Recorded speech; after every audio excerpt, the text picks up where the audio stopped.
Trump diz que um ataque ao Irã foi suspenso após o regime cancelar execuções públicas em massa de manifestantes. Mas por trás da aparente calma, navios de guerra estão se movendo, o dinheiro está fugindo e as ameaças continuam sendo feitas. Por que todos evitaram confronto com o Irã e isso seria uma distração do que vem aí? O Minuto de Jerusalém desta semana começa agora.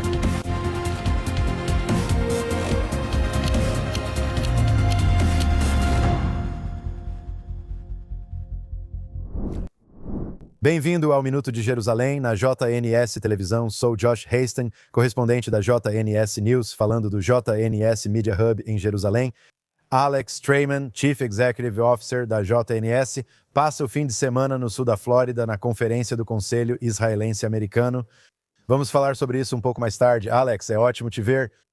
É ótimo te ver, Josh. Principal notícia: você esteve recentemente na Flórida, na conferência onde Steve Witkoff, enviado especial dos Estados Unidos da América, falou sobre a crescente situação com o Irã. Até hoje, nos Estados Unidos não lançaram nenhum tipo de ataque contra o Irã. Isso, é claro, após todos os protestos que vêm ocorrendo naquele país nas últimas 2 semanas e pouco, com relatos de milhares e milhares de pessoas que foram mortas pelo regime. Primeiro, vamos ao vídeo de Witkoff. O presidente Trump alertou os iranianos e, sob sua orientação, nós nos comunicamos com os iranianos ontem. Uma das nossas preocupações eram os assassinatos que, segundo rumores, estavam para acontecer, enforcamentos em massa, e isso foi interrompido. Acha que haverá ação militar? Espero mesmo que haja uma solução diplomática. São 4 questões: enriquecimento nuclear, mísseis. Nós precisamos reduzir o estoque deles, o material que eles realmente possuem, que é aproximadamente 2.000 quilos enriquecido entre 3,67% e 60%. E os representantes, é claro, e eu acho que se o Irã, que está com dificuldades na economia, é uma situação bastante séria, ficam 16 horas sem água e 12 sem eletricidade por dia. A inflação provavelmente está bem acima de 50%, isso é muito problema. Acho que eles quiserem voltar para a Liga das Nações. Se resolvermos esses 4 problemas diplomaticamente, será ótimo. Acho que a alternativa é ruim. Então, Alex, você ouviu o enviado especial Witkoff? Perdemos, Israel perdeu. Os Estados Unidos perderam a chance de agir no momento certo? Não acho que os Estados Unidos tenham realmente perdido a chance de atacar o Irã. E há muitas dúvidas sobre se os Estados Unidos vão usar força militar e, caso usem, quando poderiam usar essa força militar. Acho que essa é uma longa história e sei que estamos nesse ambiente de mídia 24/7, querendo resultados rápidos. Revoluções levam tempo para acontecer e o presidente tem reconhecido isso abertamente. Se o regime iraniano atacar manifestantes nas ruas, como eles têm feito e continuam fazendo, haverá apoio militar para esses manifestantes. Trump perdeu a chance por não agir no momento certo. Como você mencionou, não, eu não acho isso e acredito que existem várias considerações, como eu disse. Em primeiro lugar, se esse regime puder cair sem uma intervenção militar, acho que essa é, de longe, a opção número 1 para os Estados Unidos. Eles querem que o povo iraniano faça isso, querem que isso seja conhecido como uma revolução do povo iraniano e não como uma derrubada do regime iraniano pelos Estados Unidos. Você sabe, há uma longa e complicada história entre o Irã e os Estados Unidos. Existe uma narrativa sobre os Estados Unidos terem derrubado o primeiro-ministro Mossadegh em 1953. Especialistas iranianos com quem falei afirmam que isso não teve relação com os Estados Unidos da América e não foi um golpe liderado pelos Estados Unidos da América ou Reino Unido. Essa é a narrativa e o presidente não quer se envolver, esse é o principal ponto. Se o povo iraniano conseguir fazer isso sozinho e for uma revolução popular, é melhor. Se os Estados Unidos da América precisarem intervir, os manifestantes iranianos querem saber que contam com seu apoio. O presidente dos Estados Unidos foi claro, até ontem à noite afirmou que é hora de um novo regime no Irã. Os manifestantes estão recebendo o apoio moral necessário dos Estados Unidos. Se houver um ataque no Irã, acho que há muitas considerações apenas sobre quando e como. Se os Estados Unidos forem atacar, eles querem atacar de uma forma que seja decisiva e definitiva. Se você olhar para as ações militares recentes dos Estados Unidos, primeiro, pode olhar para os ataques ao reator nuclear de Ford. Aquela foi uma operação de uma vez só. Eles enviaram 12 bombardeiros B-2 para atacar Ford, encerrando a ação militar. Isso não ocorreu do nada, nem começou só pelos Estados Unidos. Israel já havia limpado o espaço aéreo e atingido todos os alvos. Quando o presidente dos Estados Unidos percebeu que a operação poderia ter sucesso, ele a lançou. Essa operação não foi planejada em 2 dias. As Forças Armadas dos Estados Unidos da América a praticavam há anos. Eles usaram armas criadas para o local, como bombas de ogiva maciça feitas para atacar o reator nuclear de Fordo sob a montanha, desenvolvendo armamentos especiais. Eles haviam feito ensaios dessa operação por muitos anos e quando as condições estavam perfeitas, foi aí que lançaram a operação. Se você considerar também a intervenção militar, como a operação de forças especiais em Caracas para eliminar Maduro, essa foi uma operação para a qual eles estavam treinando há meses, e eles esperaram especificamente até que as condições estivessem corretas, inclusive esperando até pelo clima ideal. Então, houve muito trabalho envolvido no desenvolvimento dos planos militares e também na decisão de quando exatamente as condições estavam corretas para lançá-los. Então, eu acho que é a mesma coisa aqui, sabe? Pode ser que eles não tenham planos e estejam fazendo agora, pode ser que já tenham alguns planos. Eles talvez esperem que Khamenei esteja em um local e horário determinados. Você pode lembrar de Israel, famoso por eliminar Hassan Nasrallah. Ao saberem que ele estava em um bunker subterrâneo específico, lançaram uma operação para eliminá-lo. Destruíram um quarteirão da cidade para capturá-lo sob os prédios onde sabiam que ele estaria. E eles lançaram a operação especificamente porque tinham informações de inteligência de que ele iria deixar aquela instalação. Você não sabe ao certo o que os Estados Unidos planejam com um ataque militar, nem se realmente atacarão. Eles querem que seja decisivo e definitivo para que não precisem se envolver em uma operação militar mais longa. Querem que seja definitivo e decisivo, que a história acabe aí. A outra consideração. A consideração é quem estará no comando no dia seguinte, quem estará governando o Irã no dia após um ataque desse tipo acontecer. Recebi sinais de membros do governo dos Estados Unidos da América de que talvez não considerem isso. Reza Pahlavi, príncipe herdeiro e filho do Shah, exilado na Revolução de 1978 a 1979, eles não veem Pahlavi como solução imediata para governar o Irã, mesmo que ele seja definitivamente pró-Ocidente, definitivamente pró-América, definitivamente pró-Israel, do ponto de vista ideológico, ele é perfeito, mas a questão é, ele tem apoio dentro do Irã para governar o país? Acho que as estimativas mostram que as pessoas ainda não estão se unindo a ele, ou que ele não teria força e capacidade para manter o país unido se o regime fosse derrubado. Então, se você sair e eliminar Khamenei, por exemplo, e depois o país cair, seja para outro homem forte que faz parte do Basij ou da Guarda Revolucionária, ou para marxistas, por outro lado, o que você realmente conquistou, certo? Então você também precisa garantir que as condições estejam presentes. Os Estados Unidos podem estar aguardando para ver se membros-chave da Guarda Revolucionária irão se voltar contra o regime. E se houver outro jogador que os Estados Unidos identificaram que eles preferem que seja o homem forte para assumir o Irã depois de Khamenei. Então eu acho que há muitas considerações aqui, mas também acho que essa é uma longa história. E só porque um ataque não aconteceu na semana passada, não significa que um ataque não possa acontecer na próxima semana ou na semana seguinte. O principal é que o protesto avançou e a pressão segue aumentando rumo a uma revolução. E você está vendo cada vez mais cobertura na televisão, nas notícias americanas. Aliás, enquanto o presidente continua fazendo declarações, você está vendo isso. Tipo, eu estava assistindo a Fox ontem à noite. Na Flórida, há bem mais cobertura sobre o Irã do que há algumas semanas. Se a pressão aumentar e o apoio à intervenção militar nos Estados Unidos da América crescer com todas as condições alinhadas, algo pode acontecer em breve. É muita coisa para assimilar, claro, Alex. Vamos trazer outro ponto de vista aqui. Relatórios do The New York Times de alguns dias atrás indicam isso. Até mesmo o primeiro-ministro Benjamin Netanyahu talvez tenha pedido aos Estados Unidos, ao governo Trump, para não realizar um ataque contra o Irã neste momento. E você tinha Amit Segal, um comentarista, jornalista bem conhecido aqui em Israel.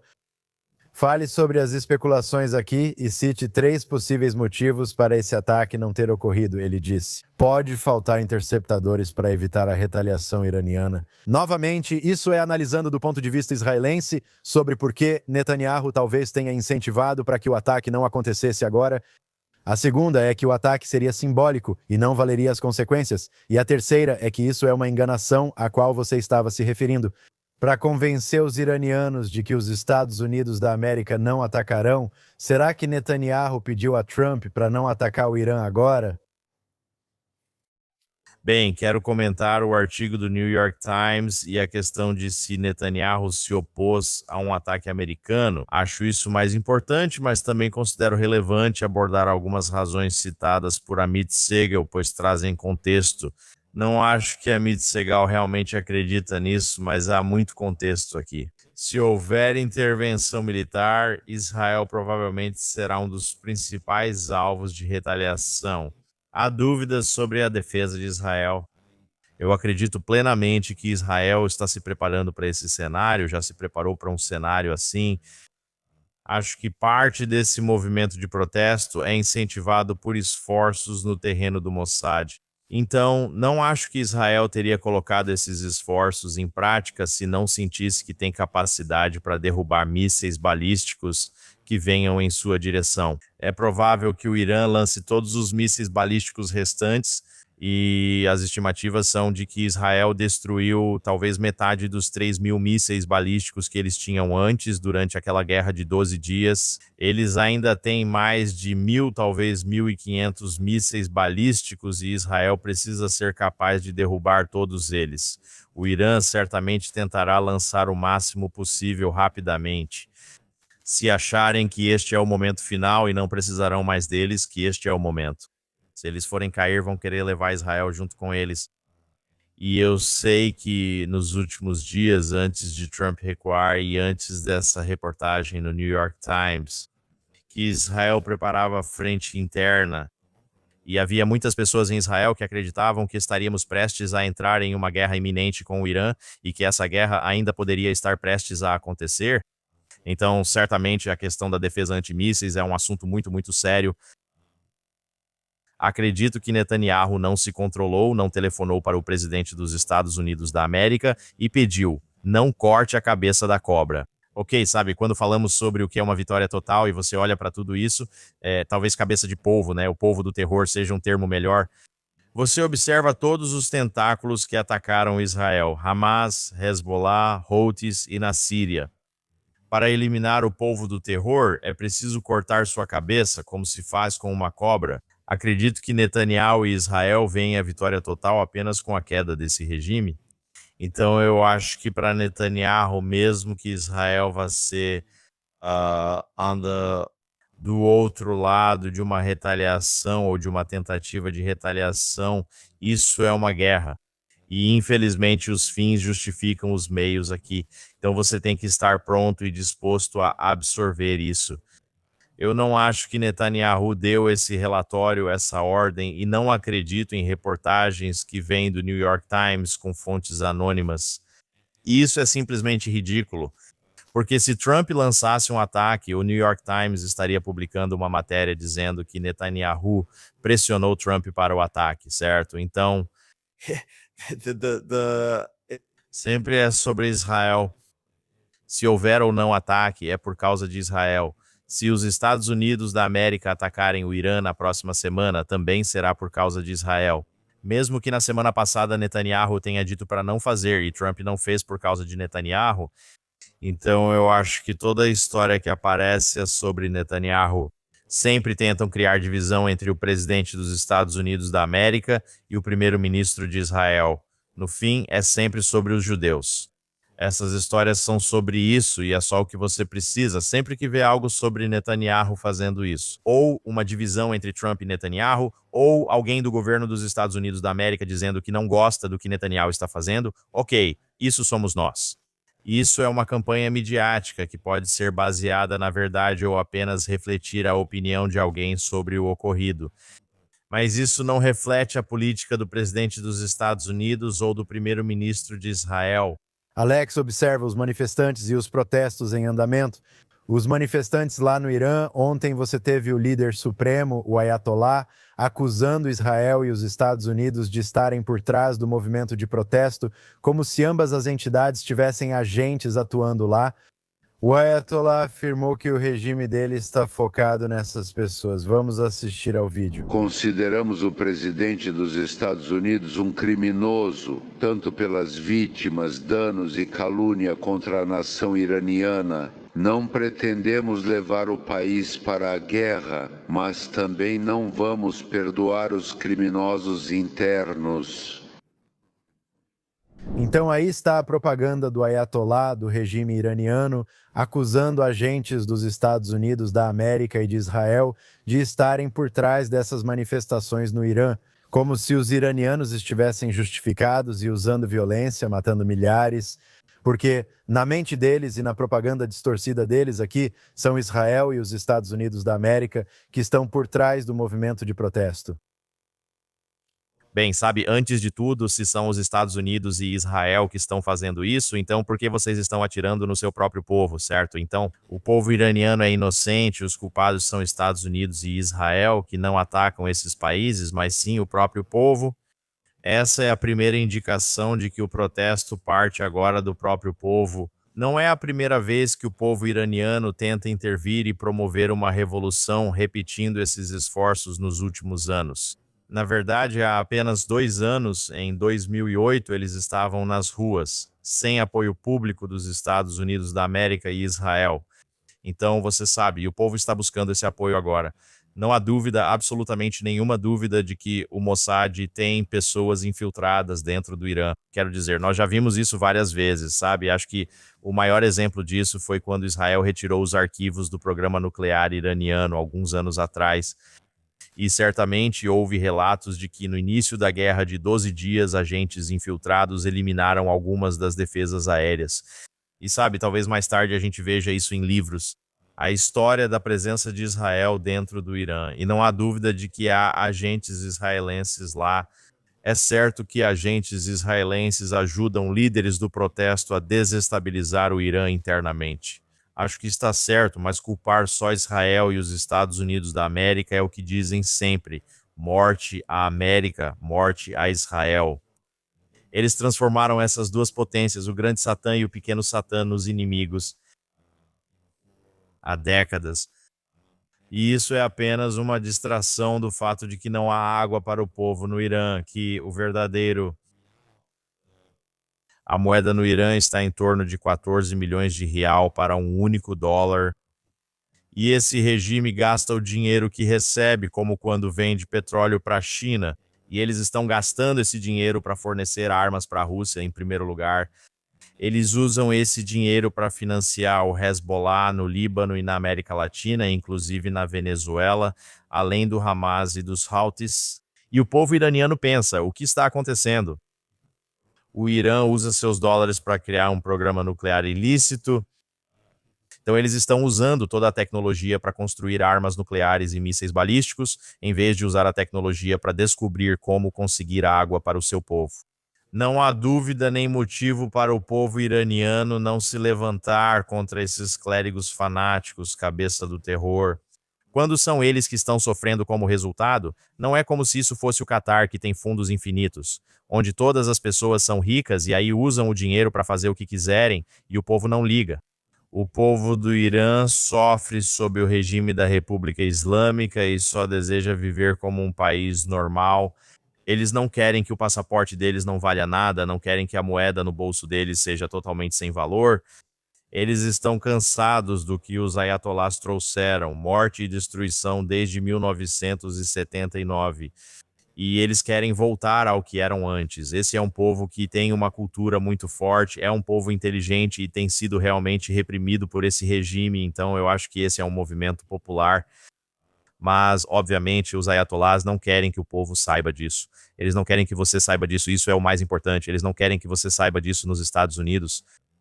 Eles querem que os americanos acreditem que isso não envolve o povo iraniano, mas só Israel e os Estados Unidos. Vou retomar a pergunta inicial. Haverá um ataque ao Irã? Apesar de ainda não ter ocorrido, há sinais de que pode acontecer hoje à noite, amanhã ou nas próximas semanas. O porta-aviões United States Ship Abraham Lincoln e seu grupo de ataque estão indo do Mar do Sul da China para o Oriente Médio. O relatório aponta que altos funcionários do regime, incluindo o filho do líder supremo Khamenei, transferiram 15 bilhões de dólares recentemente para contas no exterior.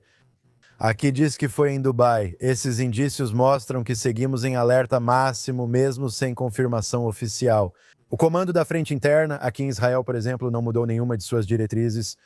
Ainda assim, as pessoas observam o céu à noite com cautela, temendo que tudo mude de repente e o presidente ataque o Irã.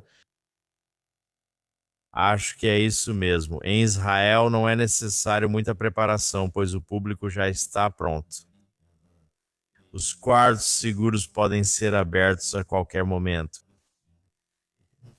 Israelenses têm 10 minutos para chegar aos quartos seguros, se necessário. Os Estados Unidos da América movimentam recursos e precisam estar prontos. Se houver ataque, mesmo que seja decisivo e definitivo, podem ocorrer vários resultados, consequências intencionais ou não. Você precisa estar pronto para agir com o que tiver. Então, os Estados Unidos estão movendo recursos e pode muito bem ser que eles não queiram atacar até que seus recursos estejam totalmente posicionados. Também há dúvidas sobre se os cataris estão dispostos a permitir que os Estados Unidos usem sua base aérea para ataques ao Irã. Lembre-se, depois da Operação Martelo da Meia-Noite, a retaliação foi contra o Catar. Esta é uma base aérea dos Estados Unidos da América, então o Catar não deveria vetar o que os Estados Unidos da América fazem na base aérea dos Estados Unidos no Catar. Se eles puderem vetar ações dos Estados Unidos, se isso vier daquela base aérea que está localizada no Catar, então os Estados Unidos deveriam considerar seriamente mover essa base aérea do Catar. O objetivo de uma base aérea dos Estados Unidos da América lá é permitir seu uso pelos Estados Unidos da América sempre que precisarem, e os cataris não deveriam ter nenhum poder de veto sobre as atividades militares dos Estados Unidos da América que partem daquela base aérea. Esse é outro fator a considerar, mas acredito que um ataque seja provável. Também acho que a crença de que um ataque é provável é muito importante para os iranianos. Novamente ouvimos Steve Witkoff dizer aqui no IAC há 2 noites que uma solução diplomática é preferível à militar. Acredito que para os Estados Unidos, mesmo estando dispostos e capazes, preferem evitar uma intervenção militar, se possível. Se o povo tiver controle. Se houver deserções da Guarda Revolucionária sem intervenção dos Estados Unidos da América, isso é o ideal para todos. Isso também indicaria que não haveria retaliação militar contra Israel. Há várias considerações, então precisamos aguardar e observar. Eu realmente acho que há uma probabilidade, uma possibilidade de um ataque contra o Irã, e essa probabilidade e essa pressão é muito importante para dar força aos protestos dos iranianos. Alex, se possível, gostaria de ir para Gaza agora e seguir com Steve Witkoff, que publicou um longo tweet dias atrás em nome do presidente Trump. Anunciamos a segunda fase do plano de 20 pontos do presidente para encerrar o conflito em Gaza, avançando do cessar-fogo para a desmilitarização, governança tecnocrática e reconstrução. Anuncio aqui a criação desta administração palestina transitória tecnocrática. O Comitê Nacional para a Administração de Gaza, então, anunciando a fase 2 e, ao mesmo tempo, o presidente Trump anunciando este Conselho da Paz. Então, listando em detalhes todos os diferentes indicados, os representantes aqui, todos os diferentes ramos, todos os diferentes comitês. Então, parece que mesmo que Israel ainda tenha um refém israelense que se acredita ter sido assassinado pelo Hamas, Ron Gavili ainda está lá, em Gaza. Os Estados Unidos da América parecem entrar na segunda fase. Sim, quero falar sobre a segunda fase em um instante, mas vou interromper aqui só para falar sobre o IAC, porque duas das partes que você acabou de mencionar na sua pergunta estavam no IAC, a primeira sendo Steve Witkoff, a segunda sendo a família de Ron Gabili. Eles estavam no IAC, lembra? A família também estava em Mar-a-Lago, quando o presidente e o primeiro-ministro estavam lá. E você pode saber que para Israel é essencial recuperar esse último corpo, e é impressionante como Israel faz de tudo para conseguir recuperar. Até o corpo de alguém que sabemos estar morto no final desse conflito. Mas ninguém vai descansar até que o corpo de Ron Gapili esteja em casa, e tivemos a chance aqui no IAC. Tragam Rony para casa, tragam Rony para casa, tragam Rony para casa. Foram lideradas pelos pais de Omar Nutra, né? Havia várias famílias reféns aqui. Eu participei de um painel nas Nações Unidas que contou com a presença de Gilad Erdan, que foi ex-embaixador na Organização das Nações Unidas, mas também de Ayelet Samurano, que é mãe de Yonatan Samurano, cujo filho, Sam Yonatan, foi assassinado em 7 de outubro. Fugindo do Festival Nova, chegou ao Kibbutz Be'eri de carro enquanto um terrorista era morto a tiros. Então, um funcionário da UNRWA sequestrou e levou o corpo assassinado de Yonatan Samurano em um veículo da Organização das Nações Unidas, da UNRWA, de volta para Gaza. Os pais de Ron Givili estão lá, trazer ele de volta é essencial. Steve Witkoff também participou da plenária de abertura. Há algumas coisas sobre ele. Quero dizer, antes de tudo, né, os pais dos reféns são muito, muito gratos. Sabe Daron Peretz, cujo filho Daniel foi morto em 7 de outubro e seu corpo levado de volta para Gaza estava lá. Ele comentou sobre a importância de ter um judeu como Steve Witkoff na administração e que Steve Witkoff havia perdido um filho. Reconhecendo a dor dos pais e se esforçando para trazer os reféns de volta, os Estados Unidos da América e o presidente priorizaram esse retorno. Eu me lembro que estava na Casa Branca em fevereiro. No Salão Oval, perguntei ao presidente dos Estados Unidos da América se a Autoridade Palestina deveria ser considerada uma organização terrorista. O presidente respondeu à pergunta falando só dos reféns. Então, para ele, isso era extremamente importante. Obviamente, para Witkoff também era extremamente importante. E os resultados de trazer os reféns de volta realmente se provaram. Ao mesmo tempo, você tinha Witkoff no palco, meio que brincando sobre como o presidente continua dizendo ao Witkoff o quão sortudo ele é por estar, entre aspas, a serviço do presidente. E o Witkoff nem sabia onde era o Mar Negro antes de assumir o cargo. Você tem um cara que no palco não parece tão confiante ou impressionante, nem demonstra o conhecimento esperado, que cuida do portfólio de Gaza, do Irã e tenta negociar um acordo entre Rússia e Ucrânia. E esse é o principal cara, basicamente atuando como se fosse o secretário assistente de Estado dos Estados Unidos, sem nenhuma experiência diplomática prévia. E esse é o cara aqui que está fazendo esses anúncios que parecem ser existenciais para Israel. Se haverá intervenção militar ou solução diplomática no Irã, ou avançar para a fase 2 na faixa de Gaza. E essa fase 2 eu acho que deixa muitas interrogações para Israel. Primeiramente, há a sensação de que isso é um tanto sem sentido, porque ninguém realmente acredita que o Hamas vai se desarmar neste momento. E ninguém acredita que esse Conselho de Paz ou esse governo tecnocrático que está sendo formado vai desarmar o Hamas. E se o Hamas não for desarmado, você não vai ver Israel se retirar de mais territórios que eles controlam. Eles controlam 53% da faixa de Gaza e não sairão enquanto o Hamas permanecer. Agora, o presidente quer conquistar vitórias, então eles estão anunciando esse Conselho da Paz agora. O próprio Conselho da Paz levanta muitos alertas para Israel. Israel não quer que a Turquia faça parte desse Conselho da Paz e você tem o ministro das Relações Exteriores da Turquia, ministro Fidan, incluído no Conselho da Paz. E por todas as avaliações das pessoas com quem eu converso, esse é o sucessor direto de Recep Erdogan, o presidente da Turquia, e todos com quem eu falo dizem isso.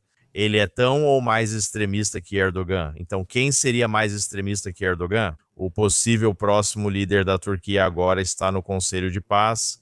decidindo, tendo direito a voto sobre qual será o futuro da faixa de Gaza. É muito decepcionante para Israel. Você viu o primeiro-ministro se pronunciar algo incomum nesse período. Israel divulgou um comunicado dizendo que isso vai contra a política do Estado de Israel, a composição desse Conselho de Paz. Então, sabe, ver essa ruptura, essa mudança na política, eu acho que é um grande, grande sinal de alerta aqui. Até agora, você sempre via, no nível da política, nas declarações entre o presidente e o primeiro-ministro, que não havia nenhuma diferença entre as duas administrações. Não estou dizendo que não havia discordâncias, sempre houve discordâncias, mas sempre eram resolvidas a portas fechadas. Agora você está vendo, de repente, pela primeira vez, uma verdadeira ruptura. Um sinal real de desacordo entre o presidente e o primeiro-ministro vindo à tona em público. Acho que isso também se refere a quem faz esses anúncios aqui, que são Jared Kushner e Steve Witkoff, e a sensação de que Kushner e Witkoff não estão, e falamos sobre isso na semana passada, não estão no grupo pró-Netanyahu.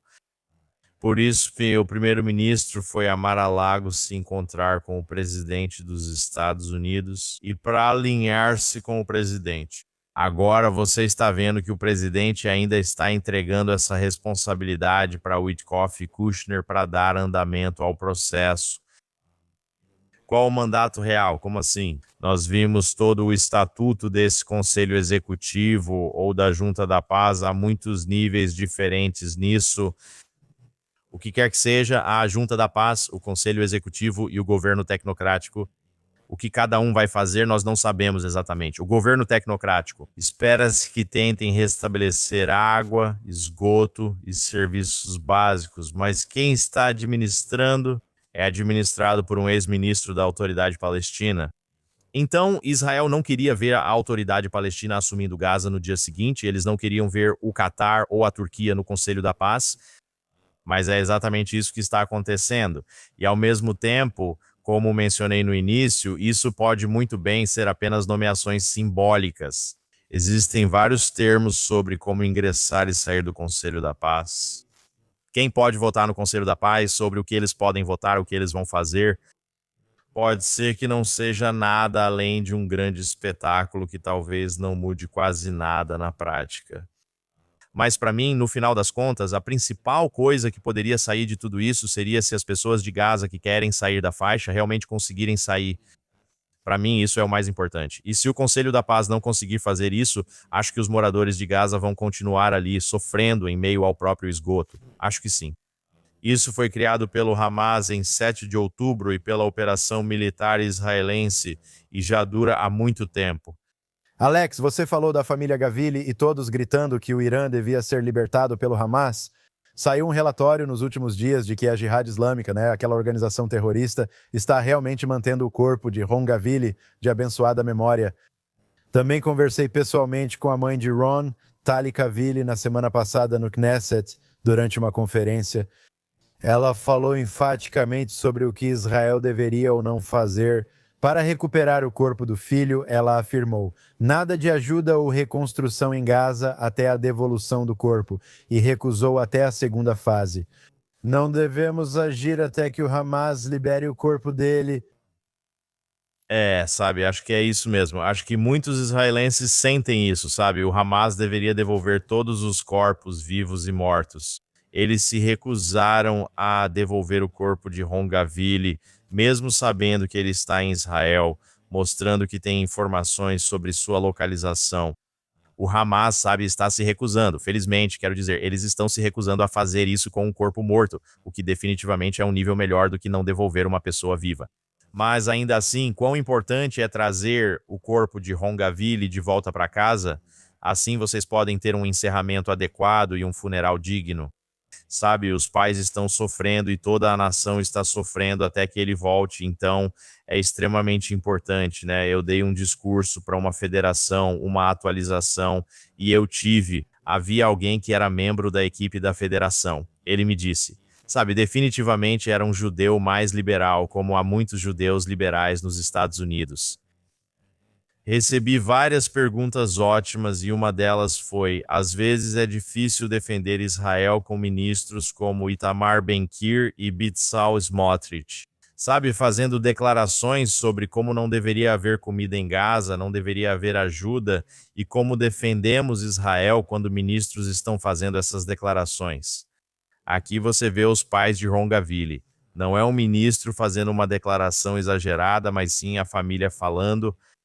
Acho que muitos israelenses questionam por que reconstruir Gaza se o Hamas não devolve os corpos.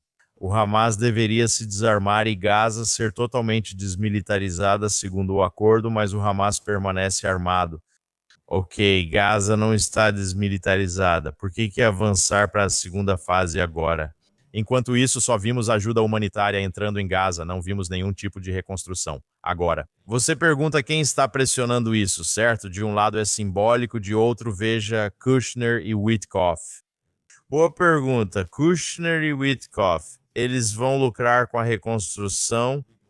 Tipo, as empresas com as quais eles estão envolvidos vão conseguir grandes contratos para começar essa reconstrução em Gaza? Se for o caso, Kushner, Witkoff ou empresas ligadas a eles vão lucrar com a reconstrução de Gaza? Isso explica por que eles têm tanta pressa. Só permanecem no cargo enquanto Trump estiver lá. Por isso, precisam agilizar o processo. Se os contratos não forem assinados e intermediados em cerca de 2 anos e meio, eles estarão fora do jogo. Então, sabe, eles querem ver toda essa reconstrução acontecer, e mesmo que não seja um conflito de interesse financeiro, embora eu ache que qualquer um deveria estar fazendo essa pergunta.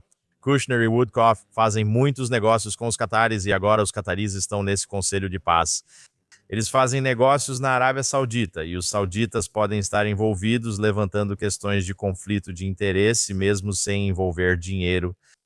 Eles querem que isso seja o legado deles, certo? Então eles querem que tudo isso seja feito e sabem que tem um tempo limitado para conseguir, então estão tentando avançar com isso. Mas para Israel estaremos no Oriente Médio muito mais tempo que Kushner e Witkoff. Precisamos garantir que estamos agindo para proteger a segurança de Israel.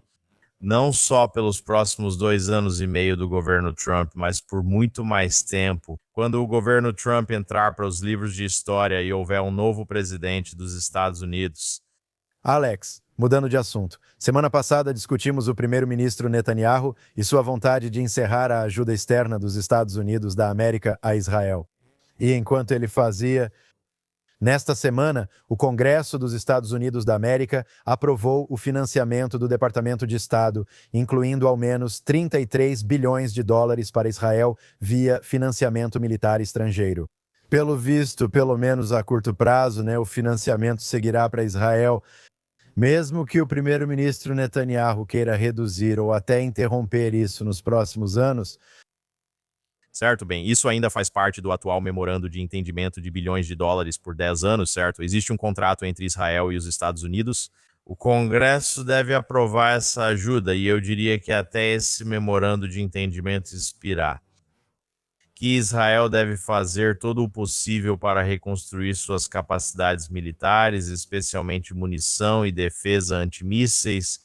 Israel consegue fazer isso sem os 33 bilhões de dólares recém-aprovados, além dos 500 milhões já aprovados. Sim, eles podem, mas os Estados Unidos têm obrigação contratual de fornecer esse apoio e estão cumprindo. Eu também faria o mesmo, como falamos na semana passada. Você gostaria de ver Israel e os Estados Unidos elaborando algum tipo de acordo diferente para o futuro, para que Israel não dependa mais desse financiamento? Mas é importante notar que para quem pergunta por que Israel recebe essa ajuda, não é uma ajuda gratuita.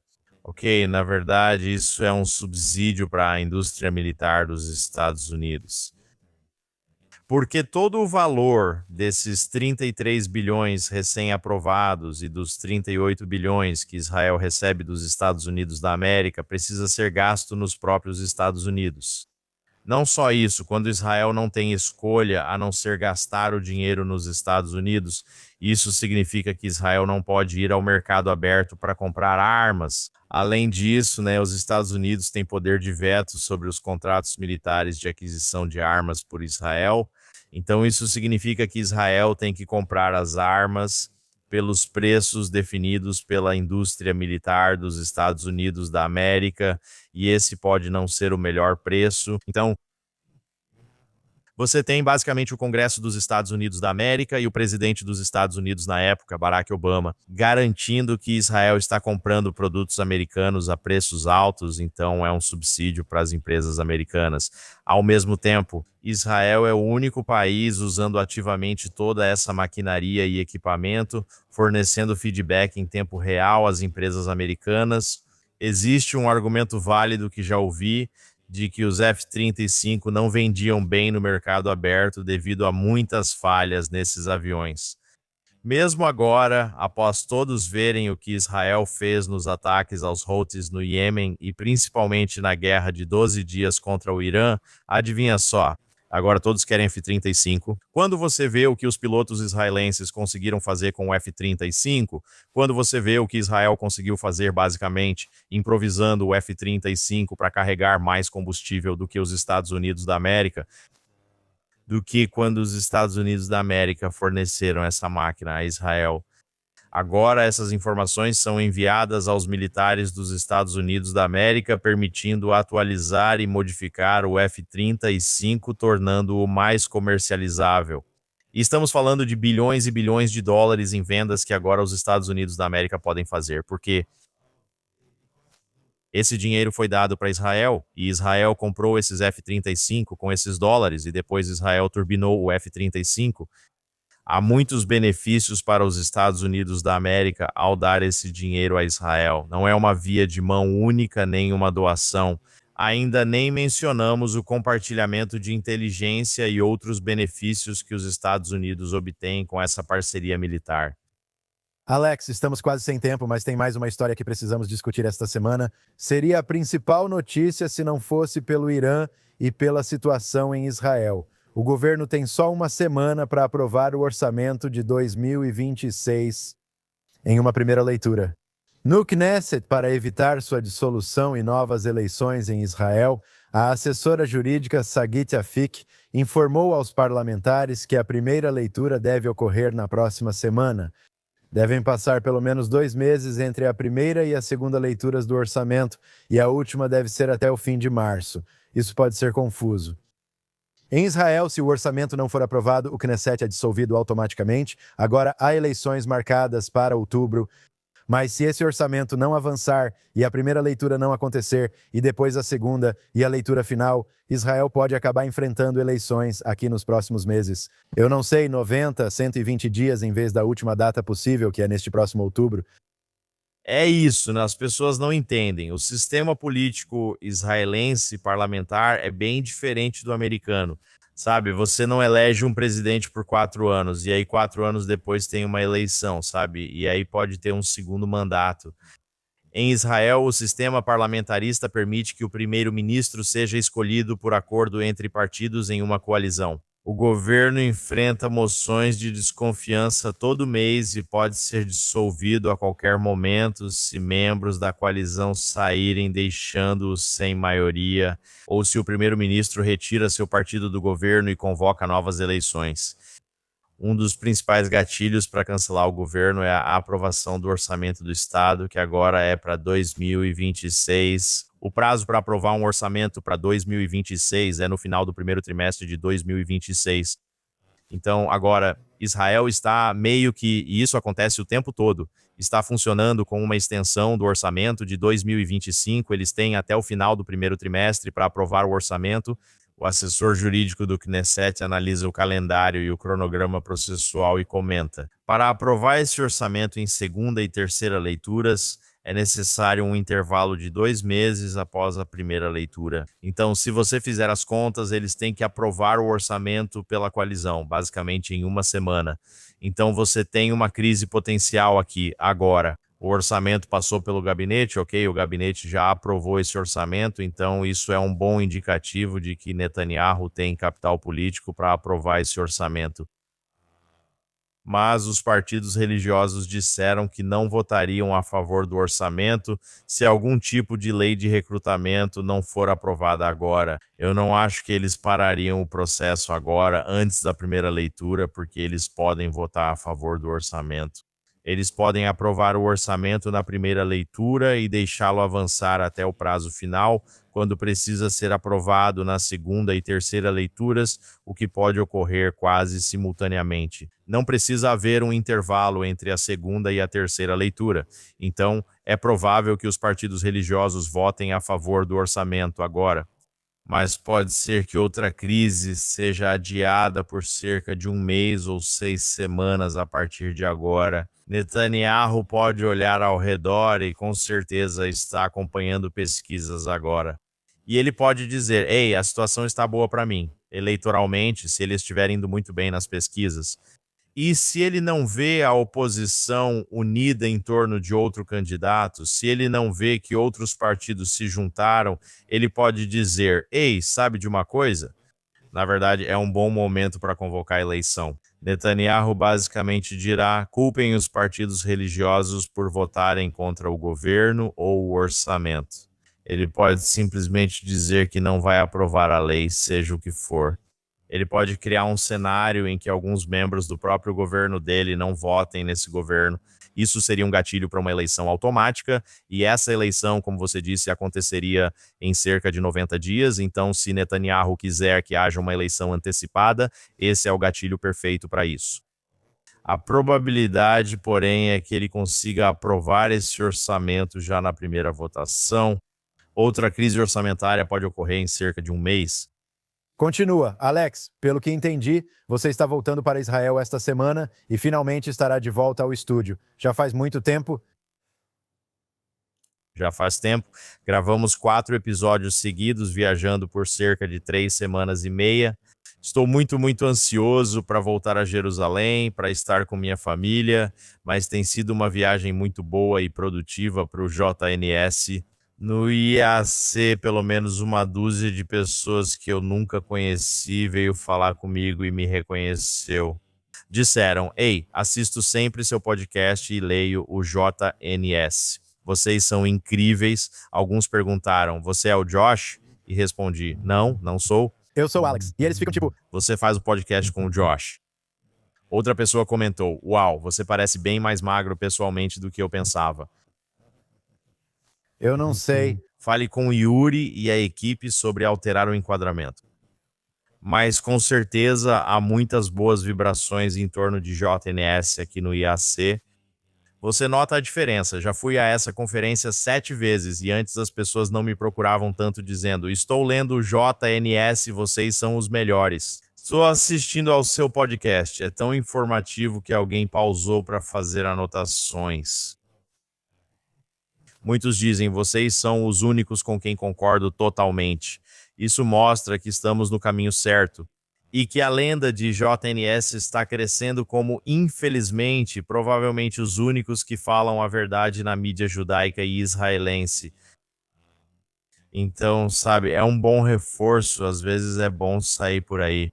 Estamos recrutando parceiros e doadores para o JNS aqui fora. Lembre-se, este é um leitor, uma fundação e agência de notícias apoiadas pelos espectadores. Somos uma organização sem fins lucrativos 501c3 dos Estados Unidos da América e contamos com as contribuições dos leitores e espectadores para seguir criando programações como esta. E em 2026 nós iremos.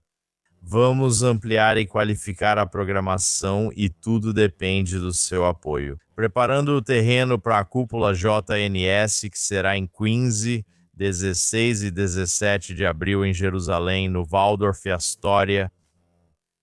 Foi um evento histórico com o primeiro-ministro, o ministro das Relações Exteriores, outros ministros, 120 palestrantes e mais de 700 participantes no ano passado.